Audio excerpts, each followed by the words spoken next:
Selamat datang di berita terkini seputar sepak bola Indonesia.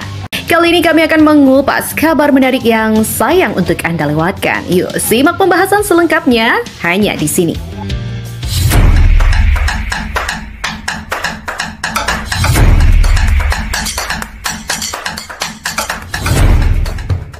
Skenario ideal Erick Thohir. Timnas Indonesia jadi runner-up grup C, lolos Piala Dunia 2026. Ketua PSSI, Erick Thohir, meyakini Timnas Indonesia masih memungkinkan jadi runner-up grup C kualifikasi Piala Dunia 2026. Hal tersebut, kata Erick Thohir, bisa terjadi jika menang lawan Cina dan Jepang. Saat ini, Timnas Indonesia berada di peringkat keempat klasemen sementara grup C. Tim berjulukan Garuda itu mendulang 9 poin dari 8 pertandingan. Peringkat kedua klasemen dihuni Australia dengan 13 poin. Timnas Indonesia akan menjalani 2 pertandingan tersisa grup C kontra Timnas Cina dan Timnas Jepang pada Juni 2025. 2 laga itu akan menentukan di mana Indonesia akan finish.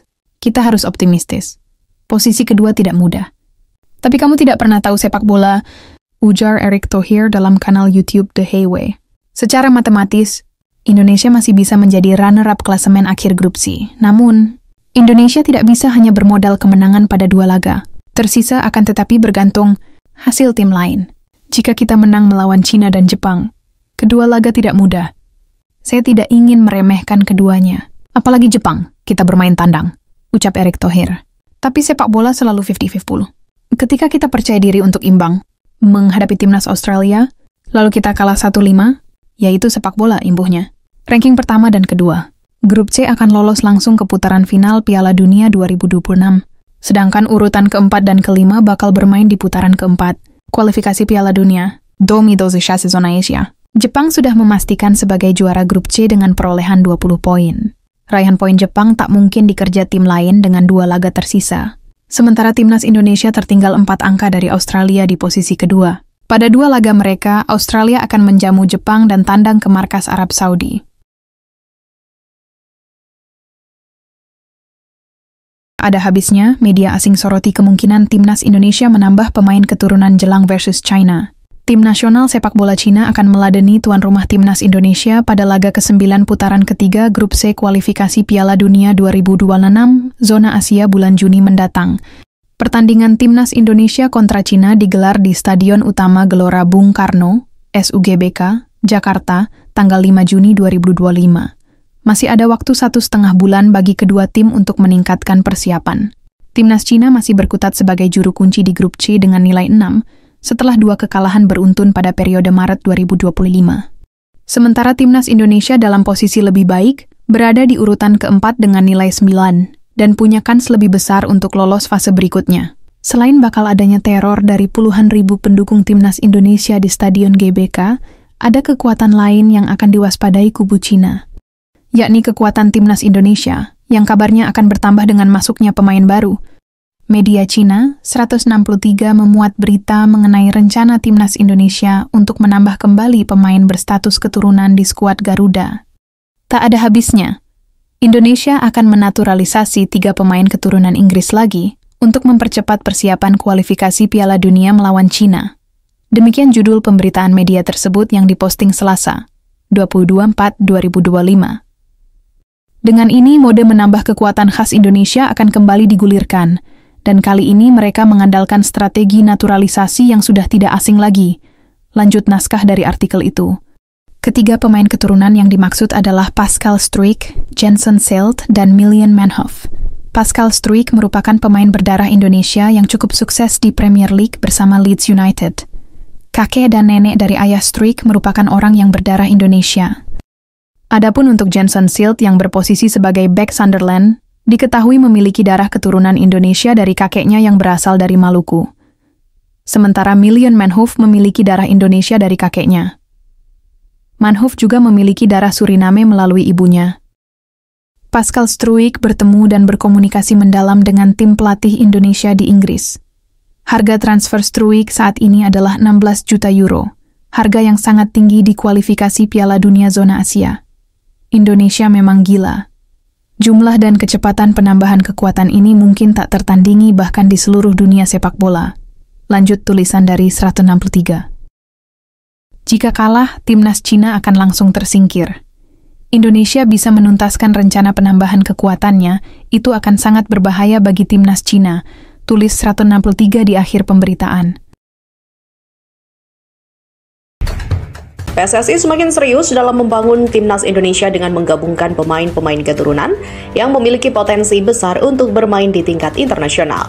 Van Dijk, seorang gelandang muda asal Belanda yang memiliki darah Indonesia dari pihak nenek ayahnya yang berasal dari Jakarta, sekarang menjadi perhatian utama. Pemain yang kini bermain untuk SK Beveren di Belgia ini memiliki kualitas yang menjanjikan di lapangan. Pelatih terkenal di Eropa Ronald Koeman memujinya sebagai pemain cerdas yang memiliki potensi yang luar biasa. Dijk menandatangani kontrak profesional dengan ADO Den Haag pada Januari 2022 lalu. Karirnya terus berkembang meskipun hanya bermain satu kali di tim utama. Pada Agustus 2022, ia dipinjamkan ke Estoril Praia di Portugal. Pada Agustus 2024 hingga Juni 2025, Dijk dipinjamkan ke SK Beveren di Belgia setelah mendapatkan status permanen pada Januari 2023. Dijk telah menunjukkan kemampuannya sebagai gelandang bertahan yang kuat yang sangat dibutuhkan oleh timnas Indonesia, terutama dalam menghadapi tim-tim kuat Asia. Pengalamannya bermain di Eropa telah menunjukkan kualitasnya dan kemampuan untuk bermain di tingkat tinggi. Lalu apa kata Ronald Koeman? Pelatih terkenal asal Belanda Ronald Koeman memuji Van Dijk yang pernah bekerja dengannya di tim U18 Belanda.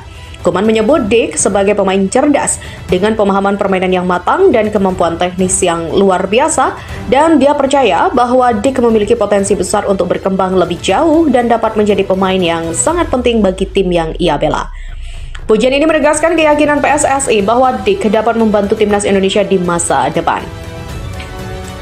Dijk memiliki DNA Indonesia yang membuatnya cocok untuk dinaturalisasi dan memperkuat lini tengah timnas Indonesia, di mana hal ini menjadi potensi untuk Garuda. Posisi gelandang bertahan yang ia mainkan sangat penting bagi timnas Indonesia, terutama saat menghadapi tim-tim kuat di Asia. Kemampuan Dijk untuk mengatur tempo permainan, bertahan, dan menyebarkan bola merupakan nilai tambah yang sangat penting bagi timnas Indonesia. Dengan kualitas dan pengalaman bermain di liga-liga Eropa, Dijk berpotensi menjadi pemain penting di masa depan bagi timnas Indonesia, terutama dengan turnamen besar seperti Piala Dunia 2026 dan juga kualifikasi AFC yang semakin dekat. Proses naturalisasi dan harapan dari PSSI sepertinya telah berbicara dengan Van Dijk tentang kemungkinan naturalisasi. Jika proses ini berhasil, Dijk akan dapat segera memperkuat timnas Indonesia dan memberikan kontribusi positif di kancah internasional. Banyak pengamat sepak bola berharap Dijk segera bergabung dengan timnas Indonesia dan memperkuat lini tengah yang saat ini sedang berkembang. Di mana PSSI sangat berharap proses naturalisasi Dijk berjalan lancar sehingga dia dapat segera bergabung dengan timnas Indonesia. Penampilan solid Dijk di klub-klub Eropa dan dukungan dari pelatih terkenal di Eropa seperti Ronald Koeman juga meningkatkan keyakinan bahwa dia bisa menjadi bintang masa depan timnas Indonesia. Dengan kualitas, pengalaman, dan potensi yang luar biasa, Van Dijk dapat menjadi salah satu pemain penting yang membantu timnas Indonesia bersaing di level internasional. PSSI juga akan terus berusaha mewujudkan impian ini, dan para penggemar sepak bola Indonesia tentu berharap melihat Dijk mengenakan jersey merah putih di kompetisi internasional berikutnya. Sementara itu, Sandy Walsh sempat menceritakan momen yang membuat bulu kuduknya merinding. Momen itu tentu saja saat melakoni laga kandang timnas Indonesia. Sandy Walsh merasakan bagaimana atmosfer supporter timnas Indonesia sulit untuk dilupakan para pemain tim merah putih. Apa yang disampaikan oleh Sandy Walsh juga diamini oleh jurnalis Belanda Sam van Raalte, di mana Van Raalte yang sedang menulis buku tentang sepak bola Indonesia bahkan menyebut atmosfer supporter seperti itu tak ditemui di negara lain. Misalnya penonton jauh lebih beragam di Indonesia, Anda juga bisa melihat lebih banyak wanita di tribun dan Anda juga mendengar mereka bernyanyi, kata Van Raalte. Suasananya begitu istimewa karena itu benar-benar berbeda dari tempat lain di dunia. Perasaan sama juga dialami oleh fisioterapis timnas Indonesia, Chelsea Tenover. Menurut Tenover, gairah dan juga militansi masyarakat Indonesia terhadap sepak bola begitu besar dan luar biasa. Pria yang juga memiliki akar keluarga Indonesia ini mengaku sangat terhormat bisa jadi bagian tim kepelatihan Patrick Kluivert. Saya sebagai orang Belanda dengan akar Indonesia merupakan suatu kehormatan besar untuk terlibat dalam proyek yang luar biasa ini.